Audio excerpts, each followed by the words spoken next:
We think of a lot of techniques as basic or beginner because typically you don't need a lot of equipment or supplies to get started with them.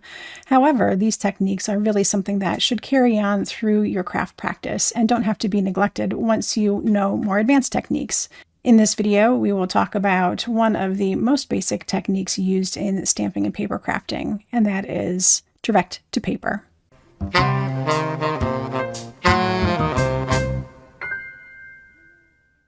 Every technique video is narrated live while I'm doing the technique, so you're getting a real-time view of how the whole process works. Pull out the supplies I'm using today and join along. You can create right along with me, pausing when you need. Before we get started, don't forget to like this video and subscribe to my channel. I appreciate it. Direct to paper is a technique that is as it sounds. You're going to take your ink and you're going to put it directly on your paper. You can have any size or shape of ink pad and any kind of paper in order to do this technique. If you're going to do this technique on a darker paper, you're going to want a pigment ink, and you can use a white or any other variety of pigment ink that there is on the market. There are chalk inks, there are distress inks, there are all sorts of inks that are a pigment ink, and these are going to give you the effect that you're looking for on dark paper. To get started, we'll use the dye inks that I have here. I have a little small square one here and a oval ink pad. And I'm going to show you how you can use these in some different patterns that you can do. So with my white cardstock, I'm going to use this square here, and I can very simply just press the square down, allow it to absorb into the paper, and do some squares. As long as I'm careful, I can go ahead and line these up and get a really neat pattern that doesn't require any stamps or any other kind of imagery. I can mix and match these with all sorts of different colors and come up with a really cool pattern. I could even continue on and create my own patterned background without really a whole lot of effort here. Another fun technique with a small square is to create some lines. Now, I find that in order to be successful in this technique, you want to have firm pressure, and you also want to make sure that your ink pad has plenty of ink on it. So make sure that it has been re-inked if it needs to be. You'll know right away if you're having problems getting ink onto your paper that it needs to be re-inked. So very simply, I'm just going to glide this across my paper and go back and forth a few times to get a stripe. I'm not going to actually fill the color in all the way on this. I like the way that it looks kind of see-through in some places, and it's going to create a really neat look. As you can see here, because I'm using a piece of yellow cardstock, this turquoise is taking on a different color than it did when it was on the white cardstock. So if you want to do this on colored cardstock, you're going to get a different shade, and it's going to create something a little different with the same products. If you want to get more crisp lines, you'll want to take masking paper or some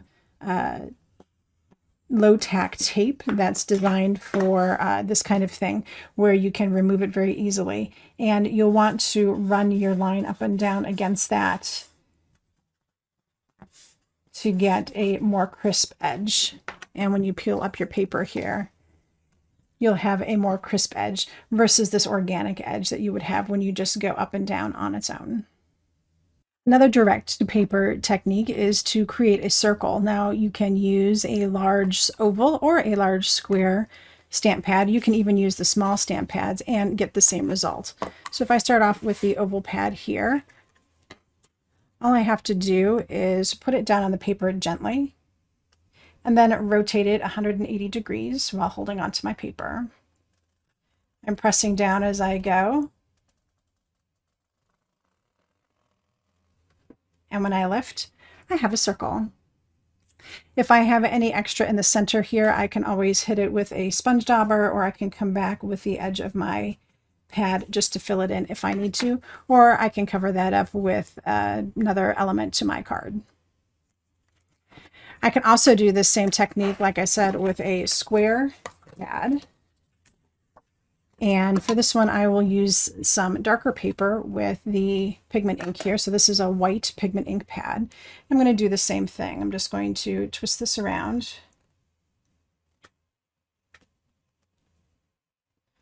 And I get this beautiful circle. If I'm not really happy with my edge here, I can go right back over it as many times as I like until I get the result that I'm looking for. Just like with the mini squares, with these larger pads, I can also create some really cool shapes. So just by using the shape of the pad itself, I can go ahead and press this down and give it a really good press all the way across the back of the pad. And when I lift it, I'll get a really cool panel inside. So this is what the rectangle looks like. And if I do the oval, again, just press and make sure that you've pressed all the way around so that way you get color everywhere. And then even with the small dewdrops, there are a few different shapes out there on the market. You can get some really interesting shapes. This one is great for a repeating pattern. And this also happens to be a pigment ink, so it works really well on colored paper. So here I can create some pattern.